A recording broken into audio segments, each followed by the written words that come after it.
Chapter 25. Mr. Fogg's Story at the Madhouse to Sweeney Todd. After a short pause, during which Mr. Fogg appeared to be referring to the cells of memory with the view of being refreshed in a matter that had long since been a bygone, but which he desired to place as clearly before his listener as he could, in fact, to make, if possible, the relation real to him, and to omit nothing during its progress that should be told, or possibly that amiable individual was engaged in considering if there were any salient point that might criminate himself, or give even a friend a handle to make use of against him. But apparently there was nothing of the kind, for after a loud he filled the glasses, saying, "Well now, as you are a friend, I don't mind telling you how we do business here. Things that have been done, you know, by others, but I have had my share as well as others. I have known a thing or two, Mr. Todd, and I may say I have done a thing or two, too." "Well, we must live and let live," said Sweeney Todd. "There's no going against that, you know. If all I have done could speak, why— but no matter, I am listening to you. However, if deeds could speak, one or two clever things would come out, rather, I think." "Aye, 'tis well they don't," said Mr. Fogg with much solemnity. "If they did, they would be constantly speaking at times when it would be very inconvenient to hear them, and dangerous besides." "So it would," said Sweeney. "A still tongue makes a wise head, but then the silent system would bring no grist to the mill, and we must speak when we know we are right and among friends." "Of course," said Fogg, "of course that's the right use of speech, and one may as well be without it as to have it and not use it. But come, drink, and fill again before I begin, and then to my tale. But we may as well have a sentiment. Sentiment, you know," continued Fogg, "is the very soul of friendship. What do you say to the heart that can feel for another?" "With all my soul," said Sweeney Todd. "It's very touching indeed. The heart that can feel for another." And as he spoke, he emptied the glass, which he pushed towards Fogg to refill. "Well," said Fogg as he complied, "we have had the sentiment. We may as well have the exemplification." "Ha, ha, ha!" said Todd. Very good indeed. Pray, go on, that will do capitally." "I may as well tell you the whole matter as it occurred. I will then let you know all I know, and in the same manner. None of the parties are now living, or at least they are not in this country, which is just the same thing so far as I am concerned." "Well, then that is affair settled and done with," remarked Sweeney Todd parenthetically. "Yes, quite. Well, it was one night, such a one as this, and pretty well about the same hour, perhaps somewhat earlier than this. However, it doesn't signify a straw about the hour, but it was quite night, a dark and wet night, too, when a knock came at the street door. A sharp double knock it was. I was sitting alone, as I might have been now, drinking a glass or two of wine. I was startled, for I was thinking about an affair I had on hand at that very moment of which there was a little stir. However, I went to the door and peeped through a grating that I had there, and saw only a man. He had drawn his horse inside the gate and secured him. He wore a large Whitney riding-coat with a nap that would have thrown off a deluge. I fancied, or thought I could tell, that he meant no mischief, so I opened the door at once and saw a tall, gentlemanly man, but wrapped up, so that you could not tell who or what he was. But my eyes are sharp, you know, Mr. Todd. We haven't seen so much of the world without learning to distinguish what kind of person one has to deal with." "I should think not," said Todd. "Well," said I, "what is your pleasure, sir?" The stranger paused a moment or two before he made any reply to me. "Well," said I, "what is your pleasure, sir?" The stranger paused a moment or two before he made any reply to me. "Your name Fogg?" he said. "Yes, it is," said I. "My name is Fogg. What is your pleasure with me, sir?" "Why," he said after another pause, during which he fixed his keen eye very hard upon me, "why, I wish to have a little private conversation with you, if you can spare so much time upon a very important matter which I have in hand." "Walk in, sir," said I, as soon as I heard what it was he wanted, and he followed me in. "It is a very unpleasant night, and it's coming on to rain harder. I think it is fortunate you have got housed." "Yes," he replied, "but I am tolerably well protected against the rain, at all events." He came into this very parlor and took a seat before the fire with his back to the light so that I couldn't see his face very well. However, I was determined that I would be satisfied in these particulars, and so, when he had taken off his hat, I stirred up the fire and had a blaze that illuminated the whole room, and which showed me the sharp, thin visage of my visitor, who was a dark man with keen gray eyes that were very restless. "Will you have a glass of wine?" said I. "The night is cold as well as wet." "Yes, I will," he replied. "I am cold with riding. You have a lonely place about here. Your house, I see, stands alone too. You have not many neighbors." "No, sir," said I. "We hadn't need, for when any of the poor things set to screaming, it would make them feel very uncomfortable indeed." "So it would. There is an advantage in that to yourself as well as to them. It would be disagreeable to you to know that you were disturbing your neighbors, and they would feel equally uncomfortable in being disturbed, and yet you must do your duty." "Aye, to be sure," said I. "I must do my duty, and people won't pay me for letting madmen go, though they may for keeping them. And besides that, I think some on them who would get their throats cut if I did." "You are right, quite right," said he.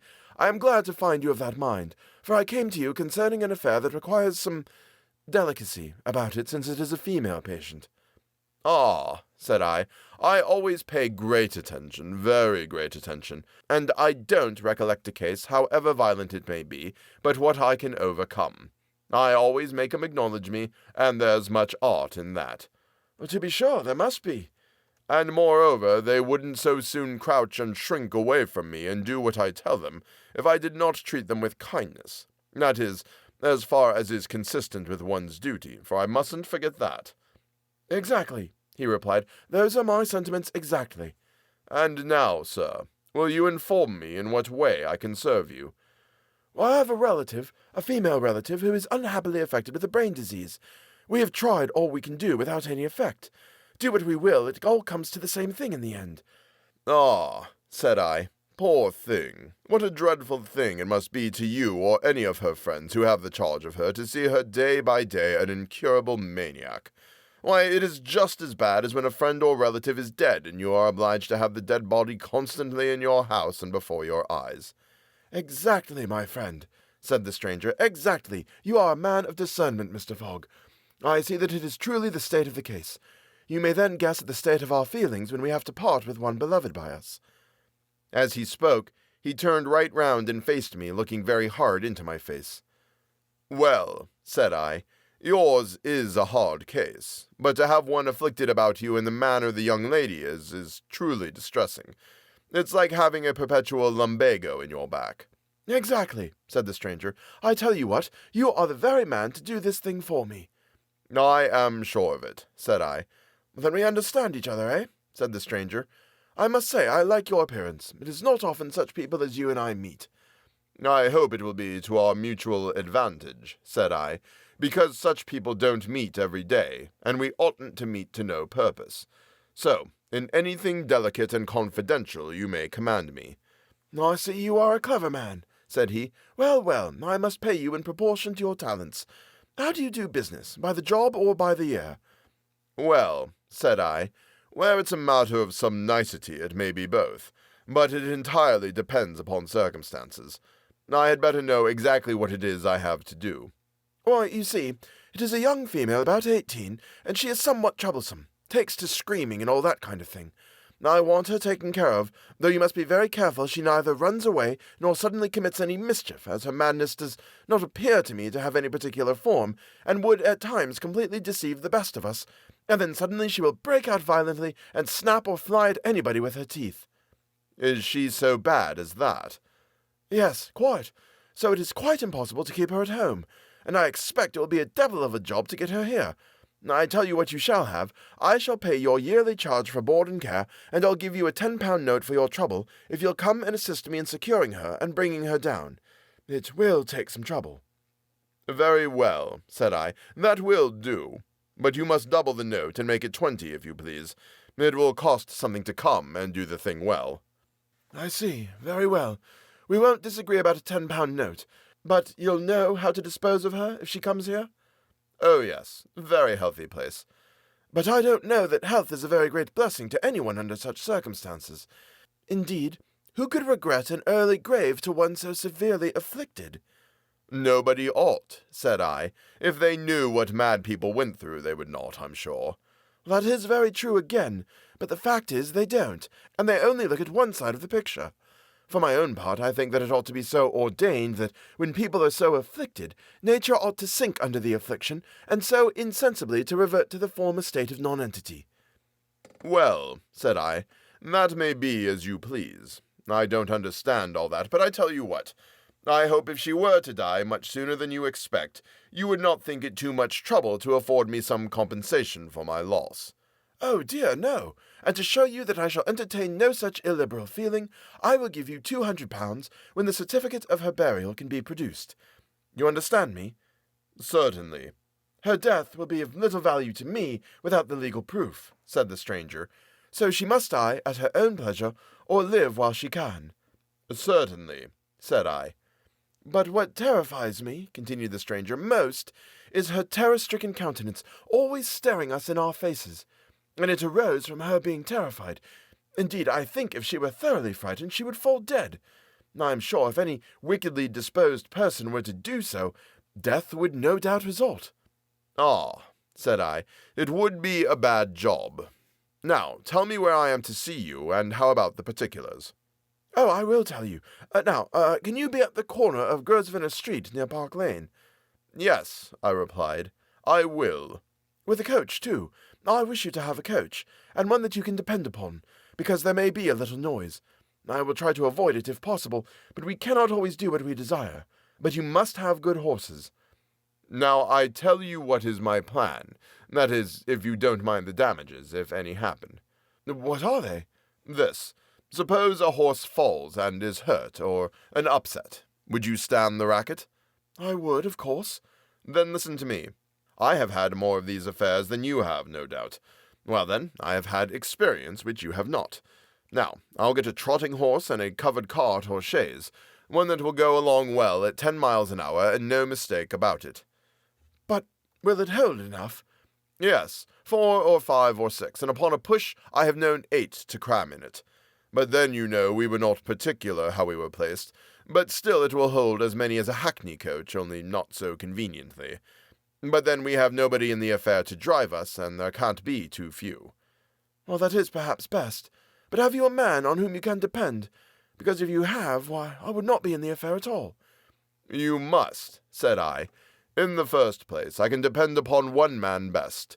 Him I must leave here to mind the place, so if you can manage the girl, I will drive, and I know the road as well as my way to my own mouth. I would rather have as few in it as possible. Your precaution is very good, and I think I will try and so manage it that there shall be only you and I acquainted with the transaction. At all events, should it become necessary, it will be time enough to let some other person into this secret at the moment their services are required. That, I think, will be the best arrangement that I can come to. What do you say? That will do very well. When we get her here, and when I have seen her a few days, I can tell what to do with her. Exactly. And now, good night. There's the money I promised, and now again good night. I shall see you at the appointed time. You will, said I. 1 glass more, it will do you good and keep the rain out. He took off a glass of wine and then pulled his hat over his face and left the house. It was a dark, wet night, and the wind blew, and we heard the sound of his horse's hooves for some time. However, I shut the door and went in, thinking over in my own mind what would be the gain of my own exertions. Well, at the appointed hour I borrowed a chaise cart, a covered one with what you call a head to it, and I trotted to town in it. At the appointed time I was at the corner of Grosvenor Street. It was late, and yet I waited there an hour or more before I saw anyone. I walked into a little house to get a glass of spirits to keep up the warmth of the body, and when I came out again, I saw someone standing at my horse's head. I immediately went up. Oh, you are here, he said. Yes, I am. I have been here the Lord knows how long. Are you ready? Yes, I am.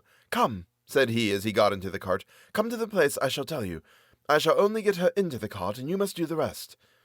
You'll come back with me. I shall want help on the road, and I have no one with me. Yes, I will come with you and manage the girl, but you must drive and take all the casualties of the road, for I shall have had enough to do to hold her and keep her from screaming when she does awake. What, is she asleep? I have given her a small dose of laudanum which will cause her to sleep comfortably for an hour or two, but the cold air and disturbance will most probably awaken her at first. Throw something over her and keep her warm, and have something ready to thrust in her mouth in case she takes to screaming, and then you are all right. Good, he replied. Now wait here. I'm going to yon house. When I have entered and disappeared several minutes, you may quietly drive up and take your station on the other side of the lamp-post. As he spoke, he got out and walked to a large house, which he entered softly, and left the door ajar. And after he had gone in, I walked the horse quietly up to the lamp-post, and as I placed it, the horse and front of the cart were completely in the dark. I had scarcely got up to the spot when the door opened, and he looked out to see if anybody was passing. I gave him the word, and out he came, leaving the door, and came with what looked like a bundle of clothes, but which was the young girl, and some clothes he had brought with him. "Give her to me," said I, "and jump up and take the reins. Go on, as quickly as you can." I took the girl into my arms, and handed her into the back part of the chaise while he jumped up and drove away. I placed the young girl in an easy position upon some hay, and stuffed the clothes under her so as to prevent the jolting from hurting her. "Well," said I, "you may as well come back here and sit beside her. She is all right. You seem rather in a stew." Well, I have run with her in my arms, and altogether it has flurried me. "You had better have some brandy," said I. No, don't stop." Pooh, I replied, pulling up. "Here is the last house we shall come to. Have a good stiff tumbler of hot brandy and water. Come, have you any change? About a sovereign will do, because I shall want change on the road. Come, be quick." He handed me a sovereign, saying, "Don't you think it's dangerous to stop? We may be watched, or she may wake." "Not a bit of it. She snores too loudly to wake just now, and you'll faint without the cordial. So keep a good lookout upon the wench, and you will recover your nerves again."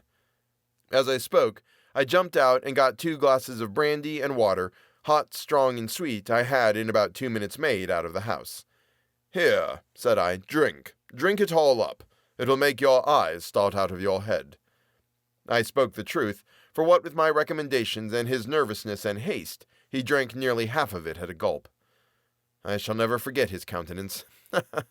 I can't keep my mirth to myself. Just imagine the girl inside a covered cart, all dark, so dark that you can hardly see the outline of the shadow of a man, and then imagine, if you can, a pair of keen eyes that shone in the dark like cat's eyes, suddenly give out a flash of light, and then turn round in their sockets, showing the whites awfully, and then listen to the fall of the glass, and see him grasp his throat with one hand, and thrust the other hand into his stomach.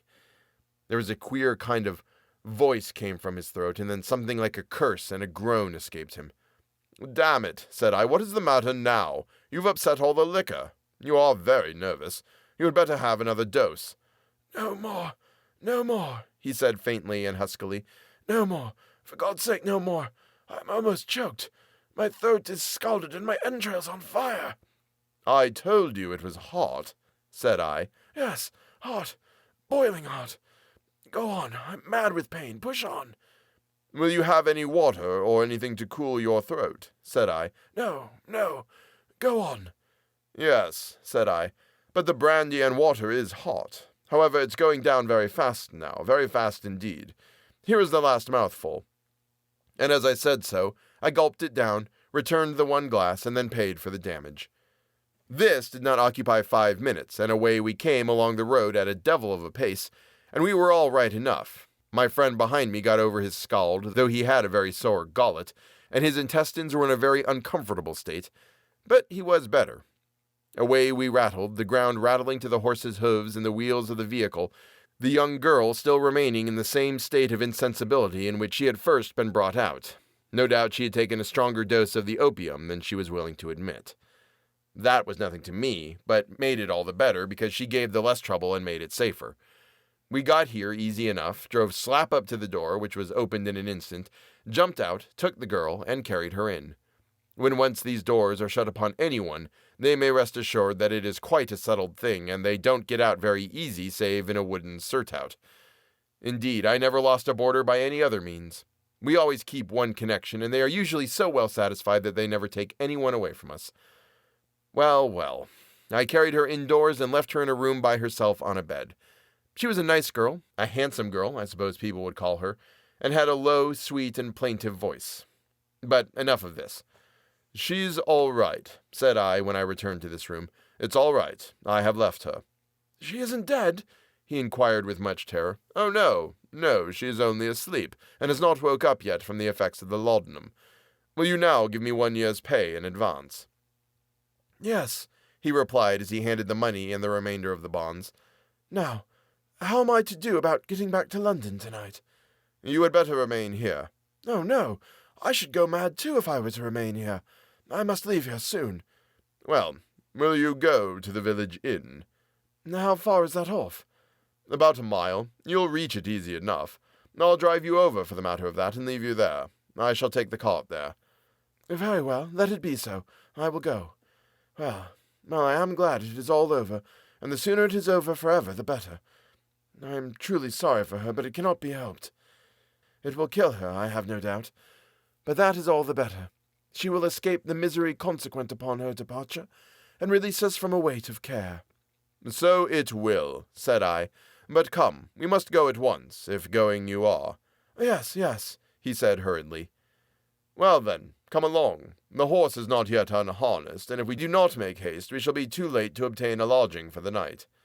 "Well, that is very good," he said somewhat wildly. I am quite ready, quite." We left the house and trotted off to the inn at a good rate, where we arrived in about 10 minutes or less, and then I put up the horse and saw him to the inn, and came back as quick as I could on foot. Well, well, I thought, this will do. I have had a good day of it, paid well for business, and haven't wanted for sport on the road. Well, I came to the conclusion that if the whole affair was to speedily end, it would be more in my pocket than if she were living, and she would be far happier in heaven than here, Mr. Todd. "Undoubtedly," said Mr. Sweeney Todd. "Undoubtedly, that is a very just observation of yours. Well, then, I set to work to find out how the matter could be managed, and I watched her until she awoke. She looked around her and seemed much surprised and confused, and did not seem to understand her position, while I remained at hand." She sighed deeply and put her hand to her head, and appeared for a time to be quite unable to comprehend what had happened to her or where she was. I sent some tea to her, as I was not prepared to execute my purpose, and she seemed to recover, and asked some questions, but my man was dumb for the occasion and would not speak, and the result was she was very much frightened. I left her so for a week or two, and then one day I went into her cell. She had greatly altered in her appearance and looked very pale. "Well," said I, "how do you find yourself now?"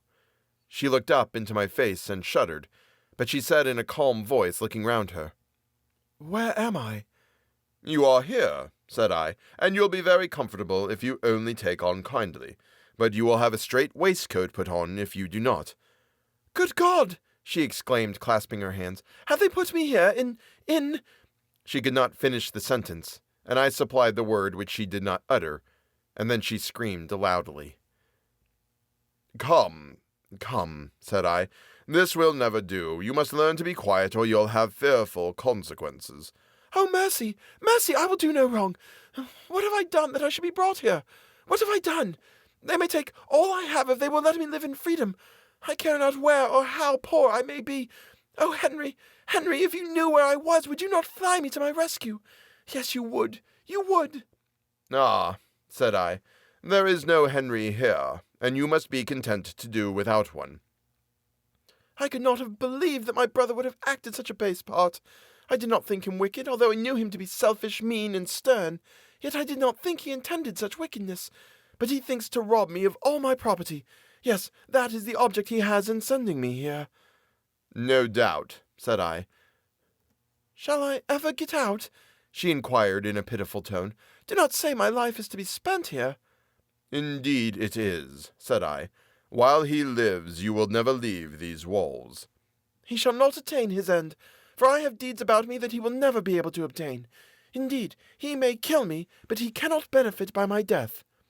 "Well," said I, "it serves him right. And how did you manage this matter? How did you contrive to get the deeds away?" "Never mind that. It is a small deed, and I have secured it. I did not think he would have done this thing, but he may yet relent. Will you aid me? I shall be rich and can pay you well." "But your brother," said I. "Oh, he is rich without mine, but he is over-avaricious. But say you will help me. Only help me to get out, and you shall be no loser by the affair. Very well, said I. Will you give me this deed as a security that you will keep your word? Yes, she replied, drawing forth the deed, a small parchment, from her bosom. Take it, and now let me out. You shall be handsomely rewarded. Ah, said I, but you must allow me first to settle this matter with my employers. You must really be mad. We do not hear of young ladies carrying deeds and parchments about them when they are in their senses. You do not mean to betray me, she said, springing up wildly and rushing towards the deed, which I carefully placed in my breastcoat pocket. Oh, dear, no. But I shall retain the deed and speak to your brother about this matter. Oh, my God, she exclaimed, and then she sank back on her bed, and in another moment she was covered with blood. She had burst a blood vessel.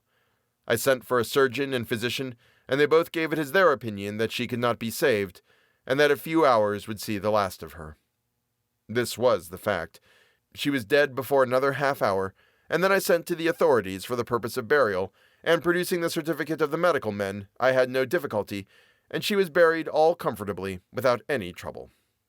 Well, thought I, this is a very comfortable affair, but it will be more profitable than I had any idea of, and I must get my first reward first, and if there should be any difficulty, I have the deed to fall back upon. He came down next day and appeared with rather a long face. Well, said he, how do matters go on here? Very well, said I. How is your throat? I thought he cast a malicious look at me, as much as to imply he laid it all to my charge. Pretty well, he replied, but I was ill for 3 days. How is the patient? As well as you could possibly wish, said I. She takes it kindly, eh? Well, I hardly expected it, but no matter. She'll be a long while on hand, I perceive. You haven't tried the frightening system yet, then? Hadn't any need, I replied, putting the certificate of her burial in his hand, and he jumped as if he had been stung by an adder and turned pale, but he soon recovered and smiled complacently as he said, Ah, well, I see you have been diligent, but I should have liked to have seen her, to have asked her about a missing deed, but no matter. Now, about the 200 pounds, said I. Why, said he, I think one will do when you come to consider what you have received, and the short space of time and all.